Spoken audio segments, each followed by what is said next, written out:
Bismillahirrahmanirrahim. Assalamu alaikum. 6th class students. I'm Fatma here with 20th lecture of SST. Alhamdulillah, I am fine and hopefully you are fine too. Dear students, this is page number 94, chapter number 21. Islam first reaches the subcontinent. By 712-93 AH, Islam had spread westwards from the Mecca through the Middle East along the north coast of Africa into Spain and even France, eastwards. It had reached Central Asia, Iran and Afghanistan. Arab traders were sailing to the coast of India, Sri Lanka and even Southeast Asia. Most of these ships sailed across the Persian Gulf and along the Makran coast. As they carried precious cargo, they were sometimes attacked by pirates. Pirates are the robbers in the sea. Robbers in the sea. Near the port of Dibal, not far from where Karachi now stands, the pirates were especially furious. In 710, they seized the Arab ship that was carrying expensive gifts and slaves from the king of Sri Lanka to the Caliph Walid in Damascus. Caliph Walid demanded the Raja Dahir of Sindh should return the prisoners and treasures, but Dahir refused, saying he had no control over the pirates. The governor of the Eastern Arab Empire then sent an army under the command of his 17-year-old nephew Muhammad bin Qasim to the region, that is, in the Sindh. Muhammad bin Qasim was a brave young man and a good leader. Led by him, the army quickly captured Dibal and Raja Dahir was killed in the battle. The Arabs then marched inland along the Indus Valley. With the surrender of Multan and Sehwan, Sindh and southern Punjab now became Arab territory. At the first, new territory was a part of Khilafat, but in 1871 it became two independent Muslim states. Muhammad bin Qasim was recalled to Iraq, but Sindh continued as a part of Arab Empire for the next 200 years. Governors were appointed by the Arabs, but actual administration was in the hands of local people. Both Muslims and non-Muslim jizya, non-Muslim tax, and zakat, poor tax payable by Muslims, were collected. Qazis were appointed to resolve disputes between Muslims, while non-Muslims referred their problems to their own chiefs and priests. Besides the construction of mosques, temples were also built and repaired. The Arabs married among the Sindhis and settled down in the Sindh, and interaction between the two races was a rich cultural blend. Arabic was official language and Sindhi was first Eastern language for the translation of the Quran. The rulers were good to people of the country. They were allowed to worship as they pleased, and most of Hindus officials kept their jobs. With the land now free from pirates, the number of Muslim traders increased rapidly. As well as goods, they took back to Arabia and Persia many new ideas such as how to navigate their ships by using the stars and much knowledge about the medicine. They learned new things about mathematics, especially the use of zero, which later led to many important discoveries. The Ghaznavis. The Ghaznavis were Muslims whose empire stretched from Central Asia to Afghanistan. Their capital was Ghazni, near Kandahar. The king Subuktigin, who ruled over from 977 to 97, made many raids through the Khyber Pass into the northwest of the subcontinent for treasure and slaves, and later added remaining part of Punjab to his Muslim empire. His son Muhammad Ghazni raids into India for another 30 years. He was very furious in destroying Hindu temples, but otherwise a fair and just ruler. He allowed non-Muslims to follow their own religion as long as they paid the taxes. He let most of Hindu officials and army officers keep their jobs. He wanted to make his capital, Ghazni, the most beautiful city in the world, and took artists, architecture, musicians, writers, and scientists from the subcontinent to settle there.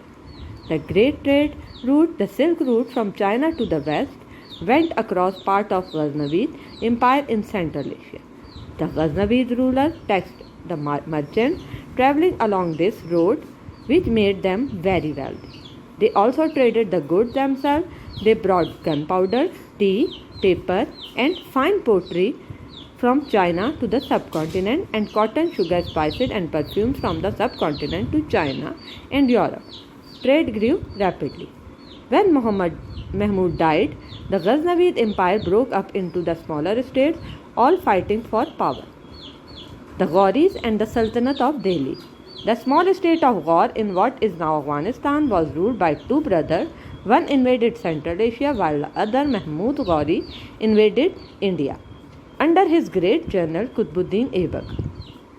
This army swept across northern India, bringing all the area from Afghanistan to Bengal under his control. When Ghauri was murdered in 1206, his armies chose Aibak, that is Qutbuddin Aibak, to be the Sultan. He was the first Muslim ruler to all northern India, and this was the beginning of the Delhi Sultanate. When Aibak died in 1210, he was followed by his son-in-law Iltutmish. Iltutmish had many problems defeating states, which has seized the opportunity of change of ruler to try to become independent. Even more serious were the invasion of Mongols from Central Asia under the dreaded Genghis Khan. Here student, these are book reading questions of chapter number 21. From 1 to 6, write on sticky note. Later we will mark answer on your book. Dear student, now open page number 94, chapter 21. We will mark the answer of question number 1, book reading. Near the port of Dibal, cut down this line. The pirates were especially furious. In 710, in place of they, you will write pirates. In 710, pirates seized the Arab ship that was carrying expensive gifts and slaves from King of Sri Lanka to Caliph Walid in Damascus. Caliph Walid demanded the Raja Dahir of Sindh should return the prisoners and treasures, but Dahir refused, saying he had no control over pirates. The governor of Eastern Arab Empire sent an army under the command of 17-year-old nephew Muhammad bin Qasim to the region. Led by him, the army quickly captured Dibal. Raja Dahir was killed in the battle. The Arabs then marched inland along the Indus Valley. The question number 1 book reading is from near to Indus Valley. The question number 2 book reading is from governor to Arabs, then from both to collected. And then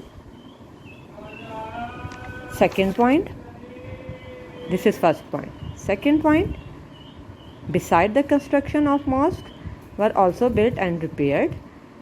Third point, Arabic was official language and Sindhi was first Eastern language to translate the Quran. Fourth point, as well as goods they took back to Arabia and Persia many new ideas such as how to navigate the ships and use of stars and much knowledge about medicine. Fifth point, they learnt new things about mathematics, especially the use of zero, which was later led to many important discoveries. This is the answer of question number 2 book reading. From here to here, Arab, from here to here, this is first point, second, third, fourth and fifth. The answer of third book reading is on page number 96. The answer is from here to here. Mark this in your book. The answer of fourth book reading is from they also traded to Europe. This is also on page number 96. Question number 5 book reading is from here. Muhammad Ghauri invaded India to